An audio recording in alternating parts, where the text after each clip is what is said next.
remember you crying, but my shirt is soaking wet. It was never my intention to hurt you, and yours was not to cry bad. So where do we go from here? It's a life without you that I feel. How does one begin to let go of someone so dear? When I look outside, it's raining. The sun has given up. All right, so guys, user-friendly, the legendary user-friendly. The legendary user-friendly. We are at the Archer. Pub, and you play here quite a bit. Well, we played here since 1996, around thereabouts. 1996. Well, I've known you for donkeys, son. I remember you back in the 80s, brother. So, I know you've been knocking about for ages. Yeah. What I'd like you to do, Andy, is introduce the band for the camera. Tell us who we've got here. I got standing there on drums for about a month. There's Tor Charsworth, fantastic. Didn't learn any of the songs, just sat in and done the whole lot straight off the cuff. Brilliant. Good girl. Fantastic stuff. This is our one and only Tick Brown, lead guitar player. He's been, I don't know how old he is, no one will know, nobody knows. But well, you used to play with Moses, didn't you? I think he did. That was when I was taking the tablets. Yeah. No, by the way, Paul Kossoff's guitar, saw that, brother. Yeah. Saw that, brother. This is on bass, Paul Lewis. He's joined us last 3 years. Yep, no Paul. Brought the band on leaps and bounds since he's joined as well, I must say. Good. Jimmy, keyboards, lead guitar. Used to play the comb and tracing paper, but that's dropped out of his armoury at the moment. And Star Trek captain. And Star Trek captain, yeah. Wow, that's a low blow. I think that's a low blow, isn't it? We didn't. He doubles as our musical director. Anything that goes wrong, he gets the blame for. Anything that goes right, I take the credit. Let's talk about the biggest venue you've played. What's your, if you were trying to impress the camera over there, what would you tell them about, the biggest venue you've done? I played with Jimmy, supporting Simple Minds at Bedgebury in front of 5,000 people. Yeah, that's pretty big, Muzz. Yeah. And user-friendly play, and we're playing with the Blockheads this September. Wow. At Elam Valley for the Rejects Motorcycle Club. Yeah. So let's talk a little bit about the Dover Music Festival. You're on the main stage at the Dover Music Festival. Yeah, looking forward to it very much. Yeah. I mean, everyone's really buzzed about that. I mean, how do you feel about it? Do you think it's going to be a good thing for the town? I mean, what are your thoughts? Going on past experiences with the Dock Rock, which was very well supported, that was on all through the day thing. I'm pretty sure it's going to be a good success. Yeah. Pretty sure it will be. Yeah. Let's Yeah. Diversity in the town. Oh well, the diversity in the town, the music. The Dover's got so much diverse, music going on all over the town. There are a lot of musicians here, aren't there? It's quite surprising for Dover. Yeah. I think the music sort of the calibre of music, I would say, is pretty high. And we've got some youngsters coming through. I include Tor in that. Yeah. We're seeing some youngsters coming up, and sort of taking the reins. Do you agree with that? I am, yeah. I guess you're the oldest of that group. I'm coming up through, yeah. I'm on the way back down. How many guitars you got? I guess about maybe a dozen. A dozen? That's about standard. I was expecting an attic full of things dating back to Django Reinhardt. That's what I was expecting. No, you see those guitars on Facebook? Yeah. But they don't hang, a lot of them don't hang about too long. They'll sort of do it in and out, 2 or 3 a year and 2 or 3 a year go. So what are you playing at the moment? I'm playing guitar. Let's talk a little bit about bass guitar, Paul. What are you playing? What's your instrument? It's got 4 strings. Yeah. Sounds deep. Really deep. I just play one note usually, all the way through most songs. One that's kind of common to most of the bars. Yeah, well, B flat, I think.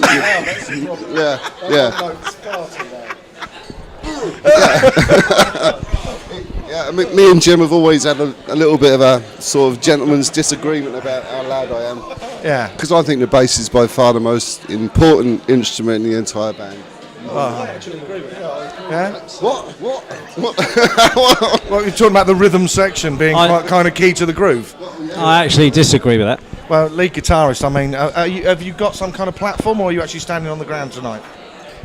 I am actually this tall. Guitar riff. Have you got any stuff that the punters can buy? Have you got anything? We have got some CDs. I don't know if there's any available tonight. They're very reasonably priced CDs. Reasonably priced, so we can get material. We can buy stuff from you guys. We've got an album out, 9-track album, and a 4-track EP. Yeah, it's all very cheap. If you want to come and see us, we're not nigh on giving away. You're definitely going to cut this, but you should buy it. Definitely buy it. Yeah, you should very buy it. cheap. I mean, look at what the poor buggers are wearing. You should definitely buy their music. I'll name one for you, mate. User friendly, solid as rock.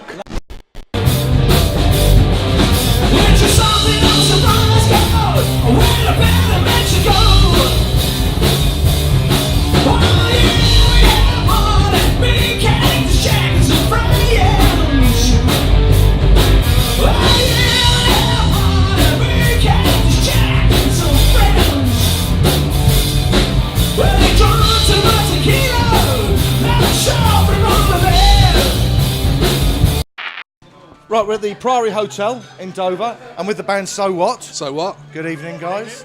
You're about to do a gig. We are. Yeah, I've heard the sound check, sounding very good. Now, your first test is this.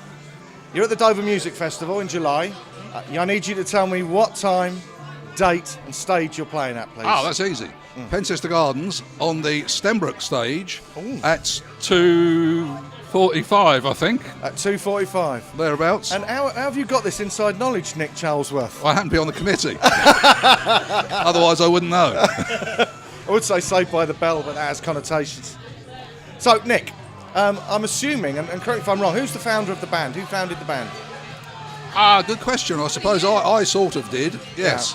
I played with Pete in a band called Final Cut. Yeah. And I used to work with Simon, and we did some stuff together, just jamming at work. Yeah. And Tori's my daughter, so she has to play drums. Yeah, we haven't seen a lot of Tor in these interviews. No, we haven't, have we?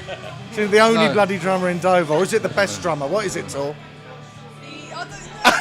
Only or best? Or best, obviously, of course. So Pete and I had been playing in a band called Final Cut, and that came to an end, and so we just thought that we'd get something together, so we did. Initially with Colin Hines on guitar, which was great, with a band called Up Yours. Yeah. Up Yours. Yeah, we like names like that, apparently, so it seems. And we are now So What with Simon on guitar. So what inspired you to play music? Well, tell me a little bit about that. Well, I've been playing the guitar since I was at primary school, Yeah. 150 years ago. Yeah. And was in a band during my teenage years. Yeah. That sort of fizzled out when I was about 16. And I've not done anything since.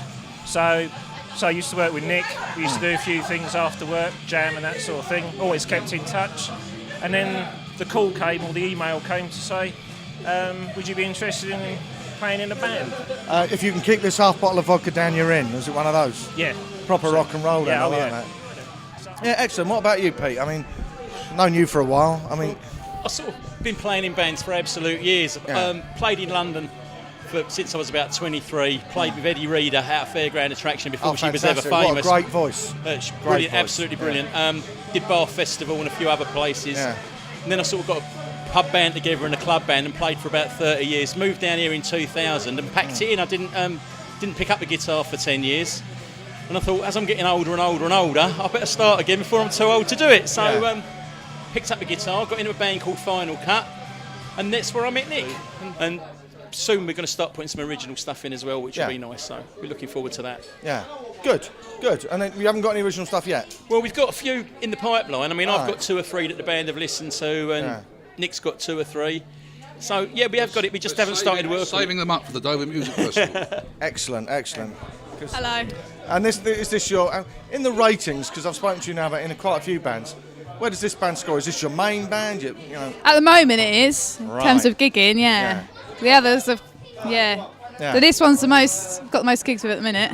Well, that's always good to hear, boys. Yeah, that's always good to hear, most gigs.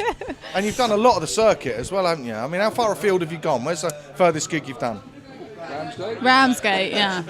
Ramsgate. Ramsghetto. Well, you know, for Dovorians, that's quite far. Isn't it? 20 minutes in the car. And I notice they're always inland, you know, because we hit that watery bit, don't we, if we try to go that way? Yeah. I've got a gig in Calais. A gig in Calais. Do you know what? There should be a race on for that, shouldn't there?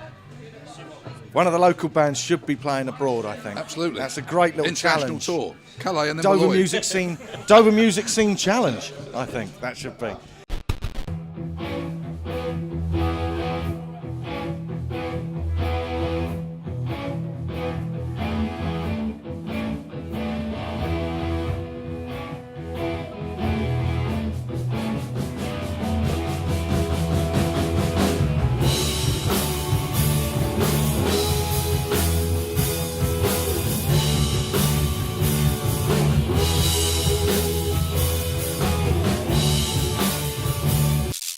We're here at the Eagle Tavern. I've got Jake Clapson with me of Deepwater Horizon.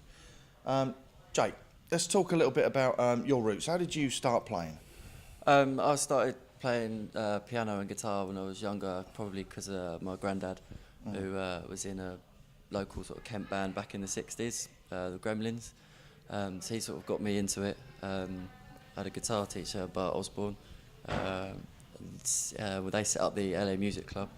Yeah, Louis Armstrong Music Club. Yeah. Yeah. I'd kind of got thrown into singing for my friend's band when I was 16. Right. And haven't stopped since then, really. And I think it's important to name check your granddad. It's the very legendary Eddie Clapson, who we'll know, love and miss. Yeah. Yeah. So, when did you start with Deepwater? Because I remember you at an open stage at the Boar's Head, but it wasn't Deepwater then, was it? But I think it might have been the beginnings. We had a few different names. I first started when I was 16 with a band called Phallus, who was swiftly forced to change their name to Fallacy. Okay. Yeah. With Ben, who's the bass player in Deepwater Horizon. He used to play keys for us. We were together about 2 years, and I basically had a Christmas Eve gig to cover, and we had to throw a band together, and Deepwater Horizon was sort of born from there. I'd met Tor through the LA Music Club. I played Doc Rock with her. I knew Dan from school, and Ben knew Dan. Well, let's get their full names out for the tape, shall we?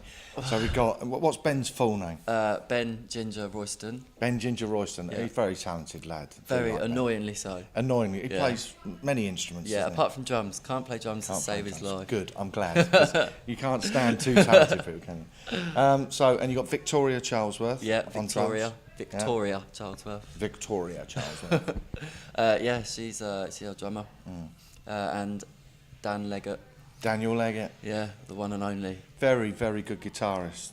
He is, yeah. Yeah, he is. Yeah, I mean, I've seen you guys perform, and it's quite a big sound that you guys get out with a few members of the band, and it's.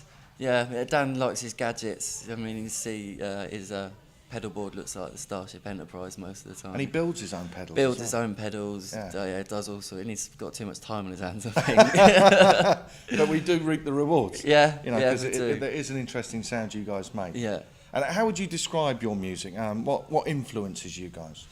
I think if you asked us all that, we'd all say different things, which I think that's what makes us what we are in a way. We've never tried to do songs that every band goes out and plays. We, in a way, like to play the songs that we play and make people like them. Yeah. But yeah, we try and do something different. All right, Tor, where are we? We're in the Archer at Whitfield Lane. And you're playing tonight with User Friendly. I am. User Friendly. Yes. But what I want to talk to you about is Deepwater Horizon, who are playing at the music festival. Yes. Right. So, how long have you been with Deepwater Horizon? I've been there for about 2 years. 2 years. Yes. How can you have been there? How old are you? How old was I? No, how old are you now? I'm 25, believe it or not. 25. Yeah. You look like younger than that. Yes, I do. So how long have you been playing the drums? Since I was 13, so this is my 12th year. 12 years? 12 years. 12 years. Yes. And do you have a certain type of music that you like to play? I mean, how did you get in with Deep Waters? Was that by accident or design? Pretty much by accident. Yeah.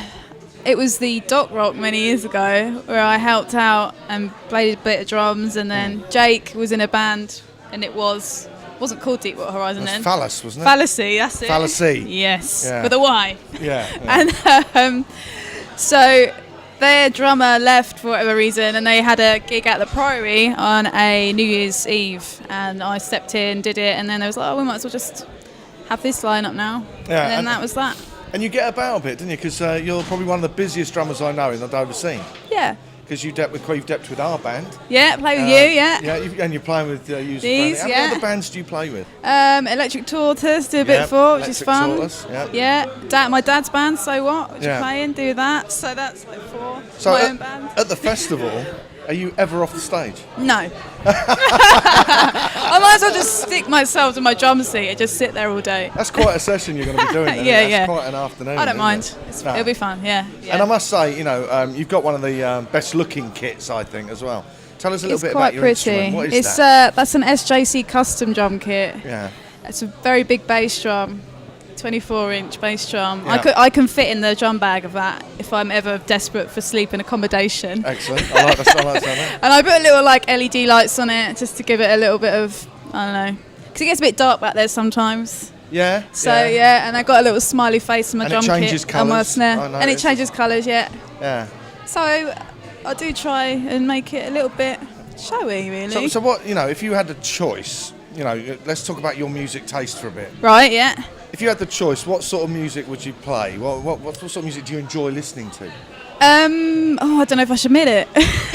Gotta be honest. I love playing along to stuff like Lady Gaga and One Direction. I'd love like the live stuff when they play live. The drummer's always spot on. I love that sort of thing.